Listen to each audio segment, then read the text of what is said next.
High guys, welcome to crick chat Venkatesh. నా చిన్నప్పుడు రాజ్కోట్ రహస్యం అని ఒక జానపద సినిమా వచ్చింది. అది నాకు ఇప్పుడు ఎందుకు గుర్తుకొచ్చిందంటే, ఇండియా ఆస్ట్రేలియా మధ్య థర్డ్ అండ్ ఫైనల్ ఓడిఐ ఈ బుధవారం రోజు రాజ్కోట్లో జరగబోతుంది.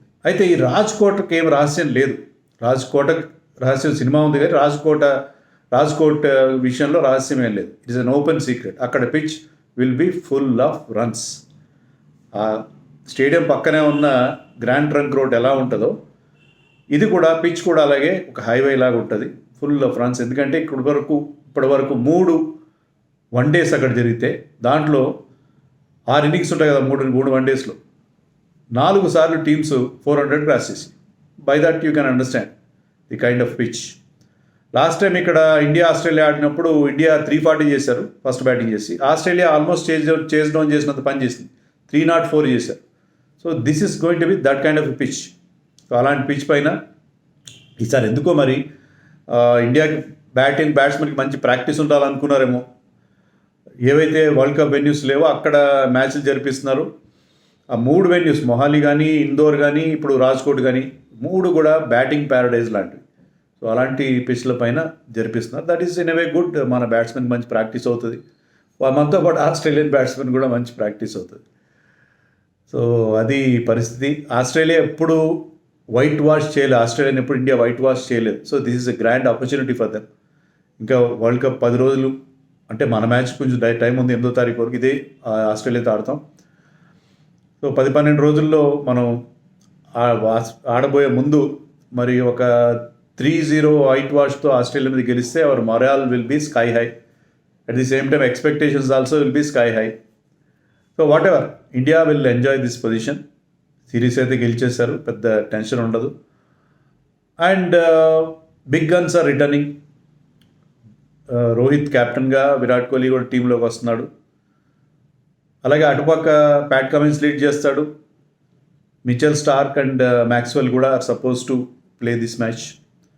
సో 2 వైపుల నుంచి కూడా బిగ్ గన్స్, సూపర్ స్టార్స్ కనిపిస్తున్నారు. అయితే ఇండియన్ టీంలో యాక్చువల్గా ఇండియా ఈ మ్యాచ్లో full world cup squad plus Ashwin and Washington సుందర్తో ఆడాలి. 17 మందిని సెలెక్ట్ చేశారు.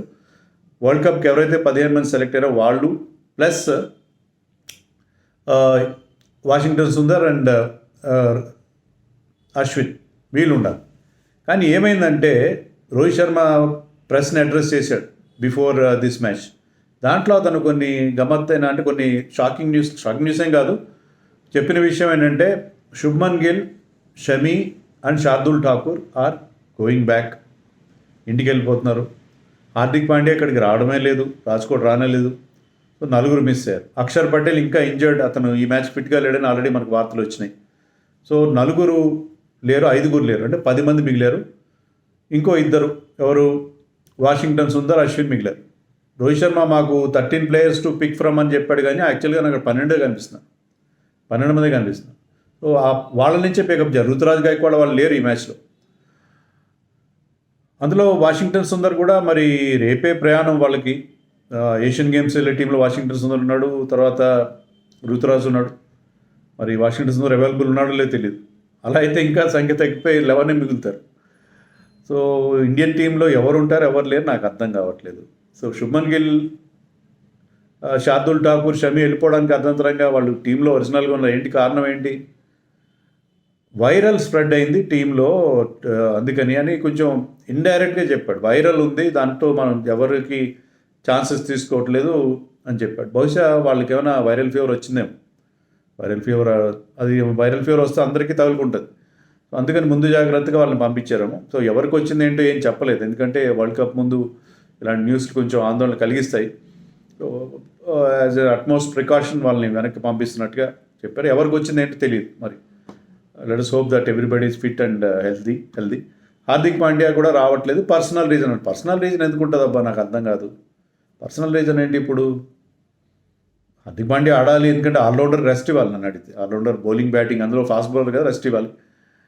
కానీ పర్సనల్ రీజన్ వాళ్ళు రాకపోవడం ఏంటి? రావాలి కదా. Whatever, he is also not there. So ఉన్న వాళ్ళతో సర్దుకోవాలి టీం. నాకు అర్థం కాని విషయం ఏంటంటే, మనం రెస్ట్, రికవరీ ఏదేదో మాట్లాడుకుంటున్నాం కదా. సీనియర్ ప్లేయర్స్ రెస్ట్ ఇవ్వాలి, వరల్డ్ కప్లో 9 మ్యాచ్లు ఆడాలి. సో రెస్ట్ ఇవ్వాలి అంటున్నారు. మరి రెస్ట్ అందరికీ అప్లై అవుతుంది, రవీంద్ర జడేజాకి అప్లై కదా. రవీంద్ర జడేజా వెస్టిండీస్లో 1 డేస్ ఆడాడు. తర్వాత మన ఏషియా కప్లో 6 మ్యాచ్లు ఆడాడు. He played 6 matches in Asia cup. India ఆడిన అన్ని మ్యాచ్లు ఆడాడు. అండ్ ఇక్కడ ఈ సిరీస్లో 2 మ్యాచ్లు ఆడాడు. సో వరుసగా ఆడుతూనే ఉన్నాడు. సో మిగతా వాళ్ళకి అప్లై అయినప్పుడు ఒక ఆల్రౌండర్ కిందకి అప్లై కాదు. అందులో బౌలర్, అతను బౌలింగ్ చేస్తాడు. లాస్ట్ మ్యాచ్లో ఫుల్ కోటా వేశాడు. ఈ థర్డ్ మ్యాచ్లో కూడా ఫుల్ కోటా వేయాల్సి ఉంటుంది. సో ఫుల్ కోటా వేసే ఆ bowling takes lot out of you. Even if you're spinner, batting చేస్తాడు. బ్యాటింగ్ ఎక్కువ ఆపర్చునిటీస్ రాలేదు, వచ్చినా కూడా బ్యాటింగ్ చేశాడు కదా. ఫీల్డింగ్ చేస్తున్నాడు. ఫీల్డింగ్లో ఎక్కడ అతను ఒళ్ళు దాచుకోడు. అతను చాలా fit cricketer. Even Virat Kohli fit cricketer. అతనికి ఇచ్చినప్పుడు మీరు జడేజా కూడా ఇవ్వాలి కదా. మరి మీరు రెస్ట్, రికవరీ అన్నీ మాట్లాడుతున్నారు. అది జడేజాకి ఎందుకు అప్లై కాదు? ఈ క్వశ్చన్కి నా దగ్గర అయితే ఆన్సర్ లేదు. మీ దగ్గర ఆన్సర్ ఉంటే నాకు కామెంట్స్లో చెప్పండి. ఇది చాలా గమ్మత్తుగా ఉంది నాకు ఈ విషయం. So Jadeja has not been rested. అది సంగతి. సో ఎవరు ఓపెన్ చేస్తారు రోహిత్తో పాటు? ఇంకా ఇషాన్ కిషన్ ఓపెన్ చేయాలి. ఇషాన్ కిషన్ మిడిల్ ఆర్డర్లో ఆడితే బాగుంటుంది. ఎంత ఎక్స్పీరియన్స్ వస్తే అంత మంచిది అతనికి. కానీ ఇప్పుడు గిల్ లేడు కాబట్టి ఇంకా ఆపద్ధర్మంగా అతను ఓపెన్ చేయాలి. అది సూర్యకుమార్ని ముందుకు నెట్టాలి. అది కరెక్ట్ కాదు. Suryakumar is doing well at number 6. So let him continue at number 6. And Shreyas Iyer will bat at number 4. ఇప్పుడు రాహుల్ తన కస్టమరీ నెంబర్ 5లో. అదే కదా మనం ఒరిజినల్ ఆర్డర్, అలా ఆడతారు. 6లో సూర్యకుమార్, 7లో జడేజా. అది జడేజాకి రెస్ట్ ఇవ్వాలి. ఒకవేళ Washington Sundar if is available, you give rest to Jadeja and take Washington Sundar at 7. ఇద్దరు of spinners plus Kuldeep Yadav. నన్ను అడిగితే కుల్దీప్ యాదవ్ని మ్యాచ్లో ఆడించడం అనవసరం. Kuldeep Yadav is a different bowler compared to what he was before. తను ఐపీఎల్లో ఆడుండొచ్చు, మ్యాక్స్వెల్ వీళ్ళందరూ ఆడుండొచ్చు. కానీ అయినా కూడా అతన్ని ఇప్పుడు better to keep him under the wraps. అతను మనకి తురుపుముక్క లాంటి వాడు. అతని బౌలింగ్ని వాళ్ళు స్టడీ చేసే అవకాశం ఎందుకు ఇస్తారు? కానీ తప్పదు, ఇప్పుడు అతను ఆడించి తీరాలి. సిరాజ్ కూడా ఆడతాడు మ్యాచ్లో. ఈ సిరీస్లో ఆడలేదు. మరి షమీ లేడు కాబట్టి సిరాజ్, బుమ్రా కూడా ఆడతాడు. బుమ్రా లాస్ట్ మ్యాచ్ మిస్ అయ్యాడు, ఈ మ్యాచ్ ఆడతాడు. ఈ needs sum game time, match practice కావాలి అతనికి. సో అలాగా టీం ఉండే శార్దుల్ కూడా లేడు కాబట్టి మరి ఇండియా 3 స్పిన్నర్స్తో వెళ్తారు. 3 స్పిన్నర్స్, 3 ఫ్రంట్ లైన్ బౌలర్స్. మనకి ఇక్కడ 6th బౌలింగ్ ఆప్షన్ కూడా ఉండదు most likely, unless Washington Sundar, Jadeja and Ashwin 3 ఆడి 4 స్పిన్నర్స్తో వెళ్తే తప్ప మనకి 6th బౌలింగ్ ఆప్షన్ ఉండే అవకాశం లేదు. 6th బౌలింగ్ ఆప్షన్ లేకుండా మనం మరొకసారి ఆ రిస్క్ చేసే పరిస్థితి మనకు అనిపిస్తుంది. సో అది ఇండియా 11. మరి ఆస్ట్రేలియా 11 ఎవరు ఆడతారో తెలీదు. ఎందుకంటే ఎవరిని రెస్ట్ ఇస్తున్నారు, ఎవరిని ఆడుతున్నారు మనకే తెలియదు. లాస్ట్ మ్యాచ్లో వాళ్ళిద్దరు ఆల్రౌండర్స్కి, మార్ష్కి, స్టాయినస్కి కూడా రెస్ట్ ఇచ్చారు. ఈసారి ఏం చేస్తారో చూడాలి. ప్యాట్ కమిన్స్ అయితే క్యాప్టెన్సీ చేస్తాడు. లాస్ట్ మ్యాచ్లో స్మిత్ చేశాడు. And Starc and Maxwell are likely to play. So అది అక్కడ సినేరియో. సో ఈ మ్యాచ్లో మరి గెలిచి ఆ మొమెంటం మనం మెయింటైన్ చేయాలి.